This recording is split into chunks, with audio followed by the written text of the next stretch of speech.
그러면 독서를 통해서 어떤 능력들을 길러야 되는지에 대해서 알아볼 텐데요. 보시면 독서를 통해 언어 능력이 가장 중요합니다. 예를 들어서 윤석열 정부에서 지금 얘기를 하고 있는 게 여러 가지가 있어요.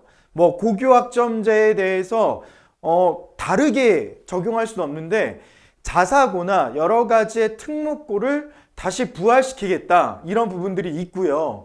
두 번째는 정시에 대해서 여러 가지의 확대 방안에 대해서 발표를 하거나 고민하겠다 이렇게 얘기를 했는데 중요한 거는 정시 자체가 수능만으로 뽑을 수 없다는 거예요. 그러면 정시의 형태가 바뀔 수 있다는 거죠. 그러니까 우리는 그런 부분들까지 감안을 하지만 그 안에서 가장 녹이거나 중요한 능력은 뭘까요?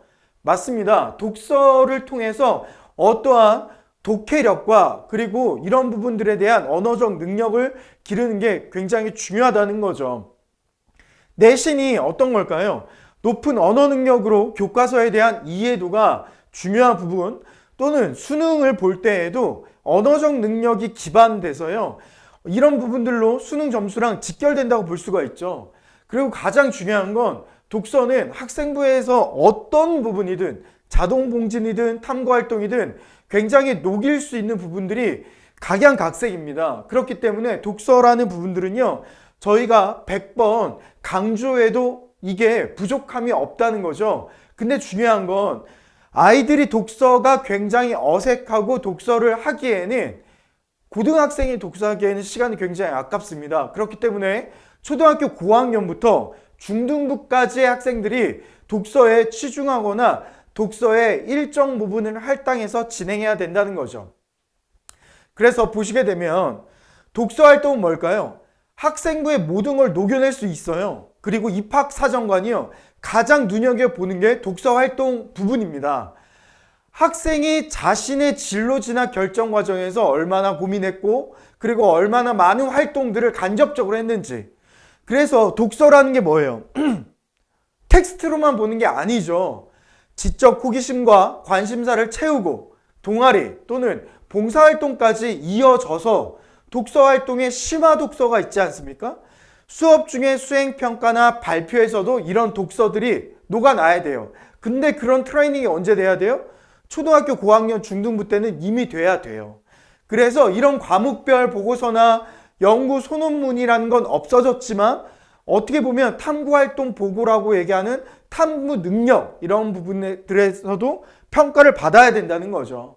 그러면 학생부에 기재 못하는 소논문 이런 것들도 어떻게 우리가 탐구 역량으로 녹일 것인가 이게 바로 독서와 직결된다는 겁니다. 그래서 교과와 연결된 독서 이런 부분들은요 수업 내용을 이해하고 사고하고 그리고 탐구하는 과정으로 이어지게 된다는 거예요. 그러면 이런 부분들이 다 어디 녹아 있어요? 맞아요. 학생부에 녹아 있다는 거예요. 그러기 위해서는 어떻게 돼야 될까요? 맞습니다. 독서에 대한 포트폴리오가요. 계속 성실하게 작성하는 것도 중요하고 그런 포트폴리오를 해보는 게 더 중요하겠죠. 그래서 저희가 얘기하는 건 이런 부분들이 잘 녹아져야 된다는 겁니다. 지난주 강의에 언급했던 것처럼 대학 입시의 기준이 뭐예요? 이번에 윤석열 정부에서도 우리가 무시하지 못하는 게 정시의 여러 얘기들은 있지만 기준이 뭔가요? 정시의 형태가 바뀌어요. 정시의 형태를 바꾼 게 누구예요? 서울대입니다. 저번 주 지난 강의에서 여러 번 얘기했잖아요. 그 강의했던 내용 제가 여러 번 강의했잖아요. 이거 정시의 형태가 어떻게 바뀌어요? 올해 2023년도 정시에서 교과 평가의 변별력을 높여서 정시에 반영한다는 거예요. 그게 핵심이라니까요. 정시의 비율을 100% 하면 뭐예요? 정시에 뭐가 들어가요? 교과 평가가 들어간다니까요.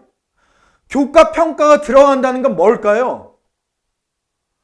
더 이상 수능으로만 안 뽑는다는 거예요. 근데 자꾸 학원에서는 수능 점수, 변별력, 수능의 변별력이 정시다. 이렇게만 얘기하면 안 된다는 거라니까요. 정시를 윤석열 정부에서 몇 프로 높이는지보다 정시의 형태가 어떻게 바뀌는가 여기에 집중하셔야 됩니다.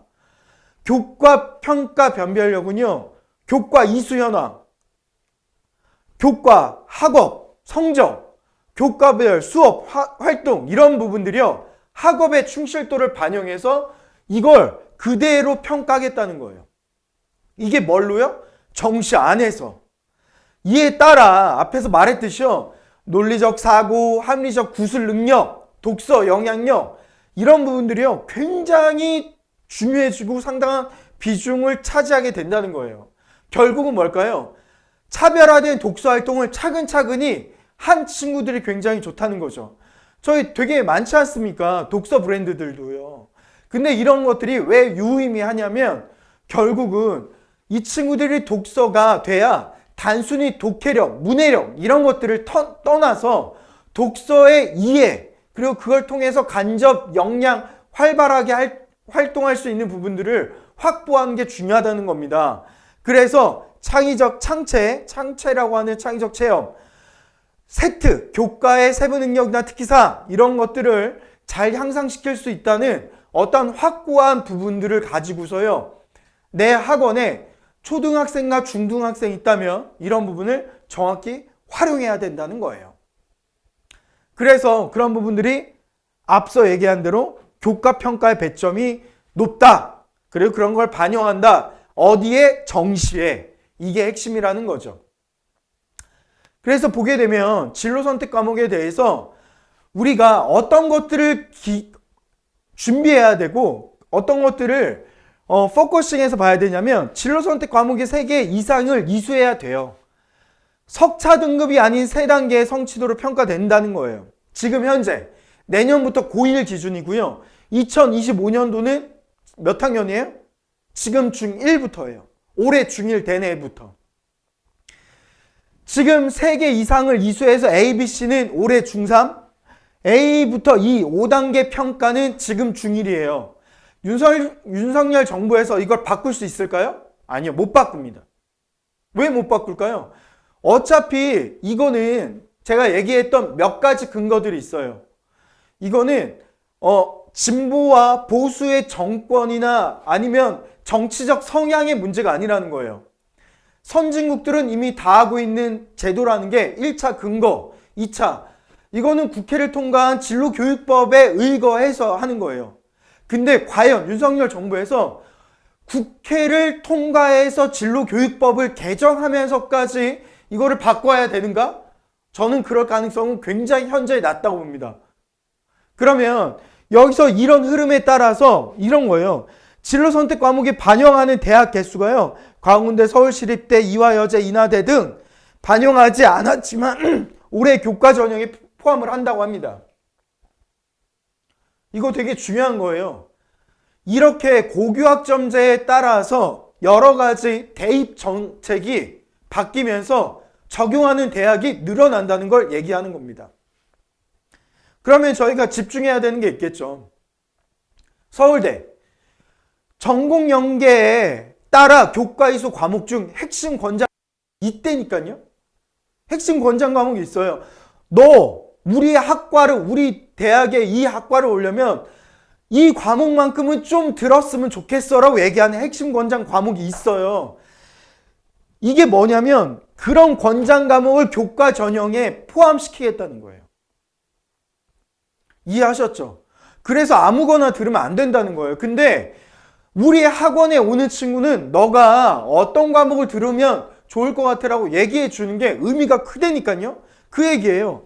학생이 희망하는 전공 분야의 학문적 기초 소양을 쌓을 수 있는 필수 연계 과목, 모집 단위 수학을 위해 교육과정에 배우기를 추천하는 과목, 수시 모집, 서류 평가, 정시 모집, 교과 평가의 반영 이런 것들이 있어요.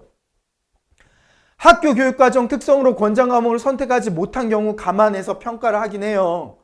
그럼에도 불구하고 실질적으로 핵심 권장 과목을 들어야 된다는 거죠. 권장 과목 외에도 폭넓은 기초과학 소양을 쌓을 수 있는 진로 선택 과목을 적극적으로 듣는 게 되게 유리하다는 거예요. 결국은 뭘까요?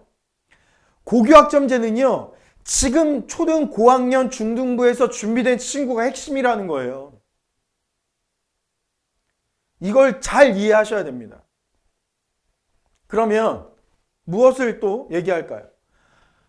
이거 매일경제에서 오늘 난 신문이에요. 오늘자 뉴스입니다. 고교학점제 이수기준 학칙으로 정한다.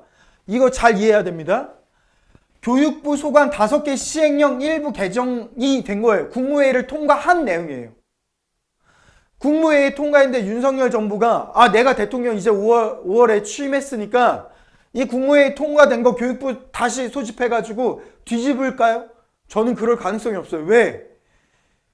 윤석열 정부가 우리는 앞에 것만 들었어. 뭘 들었냐면 정시 확대할 거고 대입을 공정하게 획일화된 대입 정책을 얘기할 겁니다. 이게 있었는데 두 번째. 그럼에도 불구하고 아이들의 다양성을 존중할 겁니다. 왜? 다양성을 존중해서 자사고, 민사고, 특목고 부활시키겠다는 거예요. 근데 다양성을 존중하기 때문에 고교학점제를 어떻게 해요? 유지해야지. 저는 특목이 부활해도 고교학점제는 손을 못 대요. 병행할 뿐이지.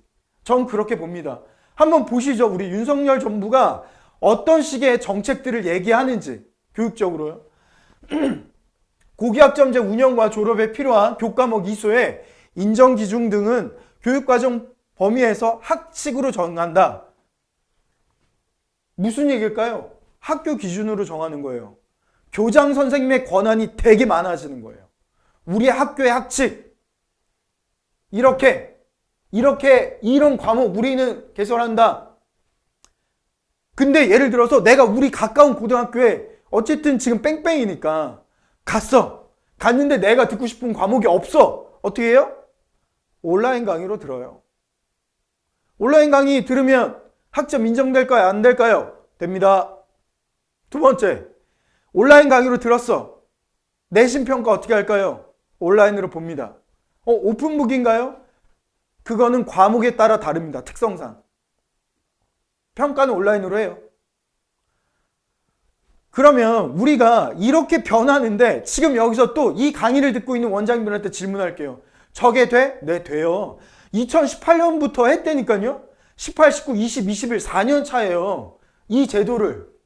성공 사례 교육부 들어가면 다 다운받을 수 있어요. 운영 사례. 내년부터는 지금 중3이 고1이 되면 걔네들은 100% 대상이라니까요. 제가 이거 수십 번 얘기했잖아요.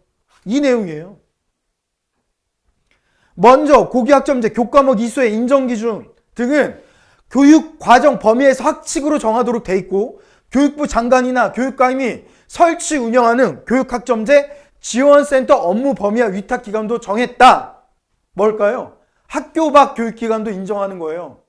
예를 들어서 우리가 원래는 영어학원이었어. 어학원. 예를 들어서 박성훈 어학원이었어. 박성훈 어학원인데 학교 밖 학점제의 운영기관으로 신청했는데 덜컥 됐어. 그럼 우리 학원에서 스페인어를 가르쳐. 학점으로 인정된다니까요. 그게 학교 밖이에요. 그러니까 이게 위탁기관을 선정해요. 이해하셨죠? 그래서 고교학점제는 다양하게 넓게 학생들이 배우게끔 하겠다. 이게 취지인 겁니다. 넘어가 보죠.